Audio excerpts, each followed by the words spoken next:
Welcome back to the Daily Threat, where we break down the latest in cybersecurity and what it means for you. Today, we're sponsored by QIT Solutions. You know them. They're your go-to for anything managed IT, cloud, and cybersecurity. They can help you kind of navigate, the crazy threat landscape that's always changing so you can focus on the things that really matter. Couldn't have said it better myself. So let's dive right in. Yeah, let's get to it. This is a story that's really got the crypto world, buzzing. It's the Bybit exchange hack. Big one. A staggering $1.4 billion just gone poof. We've got a couple articles here, one from Forbes and one from CoinGate, both really, digging into this massive heist. And what's really alarming about this? This wasn't just, any hack. It wasn't a smash and grab. This was carefully thought out. This was an operation, from beginning to end. Yeah. And they targeted Bybit's cold wallet, which is supposed to be like the Fort Knox of crypto storage. Right. The cold wallet is offline, so you'd think it's like totally isolated from the internet and all the bad stuff out there. So how did they do it? How did they manage to pull this off? $1 million question, right? And the answer, it's a technique called blind signing. Blind signing. Yeah. It's sort of like tricking Bybit's team into signing a blank check. That's the best way I can explain it. Oh, wow. They disguised a malicious transaction to look like a legitimate one and basically exploited this weakness, this like vulnerability in how the smart contract logic works. And boom, they got control of that ETH cold wallet. So even though the wallet itself was offline, they got to the code that controlled it. Right. Man, that's unsettling. It is what happened. What happened right after? I mean, were Bybit users freaking out? You bet they were. I bet. Ben Zhou, he's Bybit's CEO, had to do some quick damage control, reassure everybody that Bybit was still good, still solvent, that everyone's money was safe. Right. But the market, that was a wild ride. At first, there was all this talk that Bybit would have to buy back, like all that ETH they lost. So the price, it surged, Yeah. I remember seeing that. I thought, okay, ETH is going to the moon. What happened after that? Yeah, everyone did. But then, Zhou clarified that they'd, gotten a bridge loan to cover most of the losses, so no need for a massive buyback. Mm-hmm. And that's when the mood, it shifted. Everyone started worrying about these hackers dumping all this stolen ETH. Plus, just the market's already jumpy, price dropped. Wild how one thing can shake up the whole market like that. Yeah. So speaking of the bad guys, we know who did this, right? The Lazarus Group. They figured that out pretty fast. Yeah, gotta give credit to this blockchain investigator, Zach XBT. There was even like a $50,000 reward for information. Wow. Now you might be thinking, oh, another hacker group. Yeah. But Lazarus, they're not your average cyber criminals. Okay, so what's the deal with them? What makes them so different? Well, they're state-sponsored. Yeah. We're talking organized, well-funded, backed by North Korea. Wow. Their activities, they go beyond just stealing money. It's all tied in with North Korea's whole agenda. So this isn't just about some hackers getting rich. It's about funding a regime with, some pretty scary goals. And they've been around for a while, right? Haven't they been on the radar for a long time? Oh, yeah. Okay. Lazarus Group's been active since at least 2007. I mean, their list of big attacks, it's long. The Sony Pictures hack back in 2014. Oh, yeah. Them, Bangladesh Bank in 2016, almost got away with $1 billion there. Really? Yeah. Lazarus Group. So they've been busy moving from, I guess, more traditional targets into the crypto space. Yeah. And their crypto heists? Those are serious. Ronin Network, Harmony Bridge, now Bybit.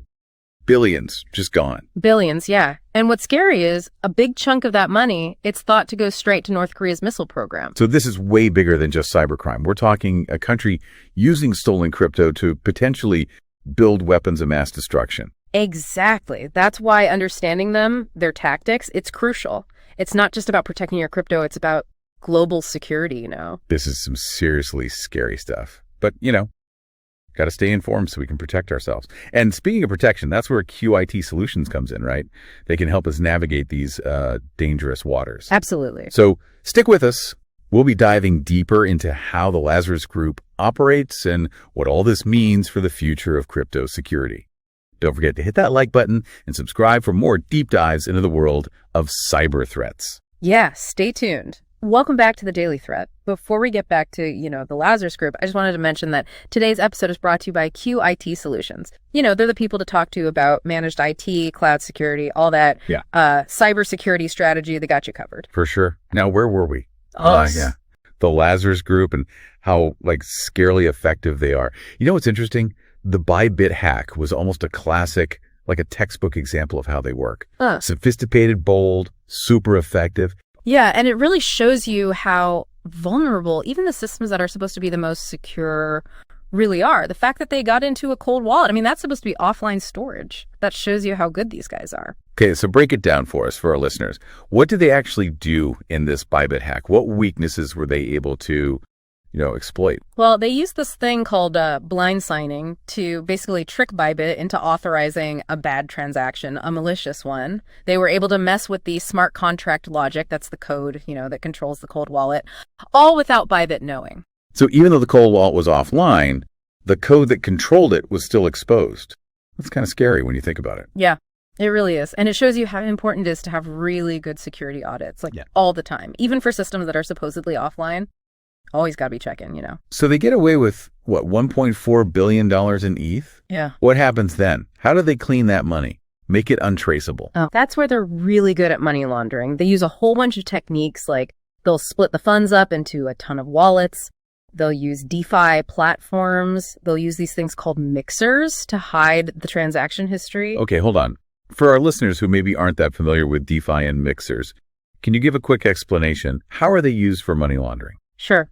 DeFi platforms, they're basically like financial apps, but they're built on blockchain. They offer, all sorts of things like lending, borrowing, trading, all without having to go through the usual middlemen, like banks. Okay. And because it's decentralized, it's really hard to track transactions. Perfect for money launderers. Got it. And mixers. Mixers. Imagine a big washing machine for dirty crypto. That's the best way I can describe it. They take crypto from a bunch of different users, mix it all up, and then send it back out. It's impossible to tell where the money originally came from. So basically, the Lazarus Group makes the stolen ETH disappear. It's gotta be frustrating. Is there anything that can be done to, track them down, get the money back? It's really tough, but not impossible. You've got blockchain analytics firms, you've got law enforcement, and they're always coming up with new ways to track, these illegal crypto flows. There have been times when they've recovered stolen funds, but it's always a long, complicated process. It's a cat and mouse game, right? Authorities trying to catch up, and groups like Lazarus Group, they're always one step ahead. You got it. And that's why you've always got to be learning about the latest threats, got to have strong security. And that's where organizations like QIT Solutions can really help. They know what they're doing. They can protect your stuff and help you, navigate all this complicated stuff. All right. Let's zoom out a bit. What does it mean when a group like the Lazarus Group, with ties to a government, can pull off these huge heists? What does that tell us? It's a wake-up call. The threats out there, they're changing fast. We're not just dealing with some random hacker in their basement anymore. We're talking sophisticated, well-funded people with connections to nation states. And the fact they might be using this money, this crypto, to build weapons, that's a big deal. Huge deal. This isn't just a problem for crypto. It's about global security. So what can we do? Can we even stop a group like Lazarus Group? It's going to take a lot of different things working together. First, the whole crypto industry needs to up its security game. Yeah, I agree. We need better security, better auditing, better tools for tracking money and getting it back if it's stolen. But is that enough? What about governments? What about working together internationally? That's a big part of it for sure. Government's got to get more involved, more proactive about cybersecurity. They need sanction countries that are doing this, state-sponsored cybercrime stuff. They need to work together to find these hackers, and we need clear rules, regulations for the crypto world. Regulation's a touchy subject, in the crypto community. But in this case, it seems like some rules might be necessary. It's a balancing act. Too many rules, you stifle innovation. But too few rules, and everyone's vulnerable. Got to find that sweet spot, protect people, protect investors, but keep things moving forward. This is complicated. No easy answers. But it's something we got to talk about. Absolutely. And we got to talk about it at every level, from individual users to big players to the people making the rules. We all got to be part of the solution. So much to think about. Before we move on, let's bring it back to our listeners. What are the big takeaways here? What should they be doing to protect themselves? It's a pretty dangerous world out there. First, even cold wallets aren't perfect. Take self-custody seriously. Use multi-sig wallets whenever you can. And be careful out there. Those phishing scams, those social engineering tactics, they're everywhere. And remember, knowledge is power. The more you know about the threats, the better you can protect yourself. Good advice. Yeah. And if you're feeling lost, there's help out there. Organizations like QIT Solutions, they can help you. They're the experts. They can help you come up with a good security plan, something that works for you. We'll be back after a quick word from our sponsor. Then we'll wrap things up, give you some final thoughts on the future of crypto security. And we are back to the Daily Threat, brought to you by our friends over at QIT Solutions. You know, if you need help figuring out this whole cybersecurity world, they're the ones to call. So before we wrap up this whole thing with the Bybit hack and the Lazarus Group, I think it's worth thinking about what this means going forward. What does it mean for crypto security in general? Yeah, we've talked about a lot, hacking techniques that are really advanced, state-sponsored cybercrime, which is, pretty wild, and then how hard it is to track this stolen money, get it back. So what does it all mean, especially for, just the average person using crypto? What's the big lesson here? I think the biggest thing is this. The threats, they're always changing. What was safe yesterday might not cut it today. You got to be proactive, always thinking ahead, adapting. So it's not enough to just set up a cold wallet and think you're good. Right, exactly. Got to be learning, updating how you do things, staying up to date on all the new threats. Yeah, you said it. And that's where, self-custody is really important. You control your private keys, you use multi-sig wallets. It can make a big difference, make it a lot harder to get hacked. And for our listeners who might not know, a multi-sig wallet, that's where multiple people have to sign off on a transaction before it goes through. So it's way harder for a hacker to just drain your account. Exactly. Adds another layer of protection. I know it might sound complicated, all this stuff, but remember what we said. Knowledge is power, right? The more you know about the threats, the better you can protect yourself. Totally. And if you're feeling a little, overwhelmed, there are people who can help, like QIT Solutions. Those guys are the experts. They can help you figure out a security plan, something that really works for you. So before we go, I wanted to leave our listeners with a question. We've seen how effective groups like Lazarus can be. They can get into systems that are supposed to be really secure. So what does the future look like for crypto security? That's the big question, isn't it? Will we see more regulation? Will countries start working together more to, fight these state-sponsored attacks? Or will crypto always be like the Wild West, hard to control because it's so decentralized? Yeah, it's a tough one. No easy answers. But one thing's for sure, the stakes are high.